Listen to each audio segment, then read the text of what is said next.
लेकिन दूसरी खबर जम्मू कश्मीर में कौमी शाहराहों के हवाले से दो तरह की खबरें हमने आपके सामने रखी कि एक तो जम्मू कश्मीर में सड़क हादसात के कई जिले मरकज बने, एक उसमें सड़क का राब्ता सही ना होना, वो प्रॉब्लम हमने देखी। दूसरी प्रॉब्लम ये आई कि गाड़ियां ठीक हैं नहीं हैं, फिटनेस इनकी ठीक है या नहीं, और डिपार्टमेंट कैसे इनको चलने और ना चलने की इजाजत देता है। थोड़ी देर में हम आपके सामने खबर रखेंगे कि जम्मू कश्मीर में टोटल गाड़ियां कितनी हैं, कितनी गाड़ियों पर कार्रवाइयां, हुकूमत के आदादोशुमार क्या है।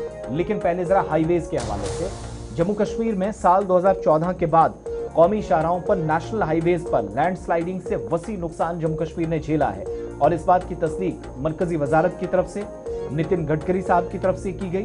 और इस सिलसिले में जो हुकूमत की जानिब से अभी तक कार्रवाई की गई है, उसमें इस बात के हुकूमती इदारे जो हैं वो तस्दीक कर रहे हैं कि कोताही जहां जहां पर हुई, जहां लैंडस्लाइड्स आए, बाद में वेरिफिकेशन का प्रोसेस चला, इन्वेस्टिगेशन हुई तो पता चला कि यूनियन टेरिटरी के अंदर मरकज के ज़ेर-इंतज़ाम इलाके में इन हादसात के लिए जो लोग जिम्मेदार थे उनकी जिम्मेदारी को तय करते हुए सरकार ने बाज़ाब्ता तौर पर ठेकेदार को ब्लैक लिस्ट करने का सिलसिला भी शुरू किया।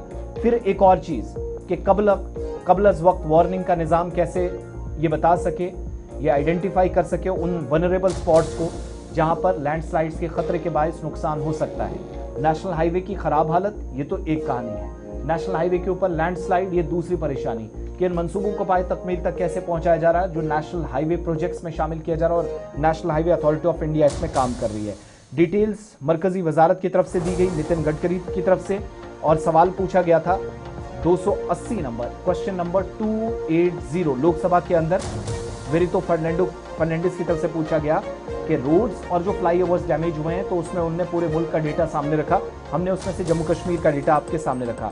जो एनेक्चर 1 है रिप्लाई का जम्मू कश्मीर में, जिसमें कहा गया कि प्रोजेक्ट जम्मू कश्मीर के अंदर 2022 में सबसे बड़ा फेलियर्स इन प्रोजेक्ट्स का दिखा नेशनल हाईवे के ऊपर, जिसमें कुछ पुल टूटे, फ्लाईओवर्स के ऊपर नुकसान पहुंचा। 1% की जो पेनल्टी कॉस्ट है वो ईपीसी कॉन्ट्रैक्टर पर लगाई गई और उसको ब्लैकलिस्ट करने का अमल भी सरकार के मुताबिक मुकम्मल किया गया और कॉन्ट्रैक्ट की खिदमात उस प्रोजेक्ट से खत्म कर दी गई सरकार के इस जवाब के मुताबिक। फिर इंडियन रोड्स कांग्रेस स्पेसिफिकेशन और कोड्स के मुताबिक सड़कों में इस्तेमाल होने वाला मटीरियल वो गैरमयारी ना हो, इस बात को यकीनी बनाने के लिए इकदाम उठाए गए। जहां पर शिकायतें मिली, वजारत जो नितिन गडकरी साहब की वो बता रही है उन्होंने इसलिए भी कार्रवाई की है। फिर ताज़ा आदादोशुमार दिए गए कि 5 मेजर लैंडस्लाइड्स आए नेशनल हाईवे के ऊपर।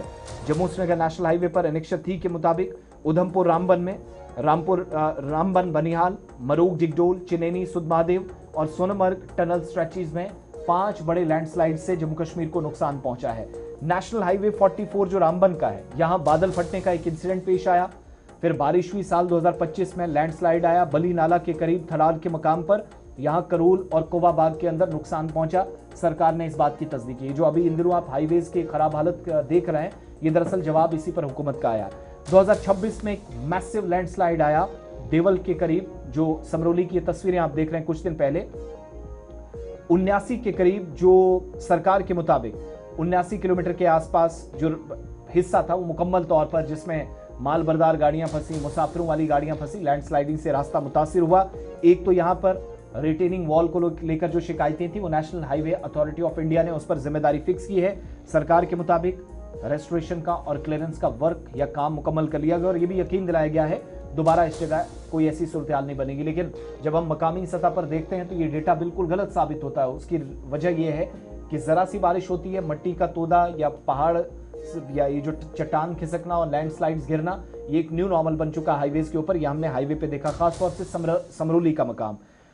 नेशनल हाईवे 244 चिनेनी सुधमहादेव रोड, सरकार के मुताबिक लैंडस्लाइड हुआ कई एक मकामात पर, तकरीबन 1650 किलोमीटर से 14 प्लस 200 मीटर के दरमियान 2025 में बारिश की वजह से, और फिर कुछ मकामात पर बादल फटे, सैलाबी रेले से नुकसान पहुंचा नेशनल हाईवे के ऊपर। फिर लैंडस्लाइड 2023 में आए सोनमर्ग टनल प्रोजेक्ट के करीब 2023 में। उस इंसिडेंट के बाद स्लोप की जो हवाले से जो शिकायतें थी, जो एप्रीहेंशंस थे, उन शिकायतों को भी सरकार के मुताबिक दूर किया गया।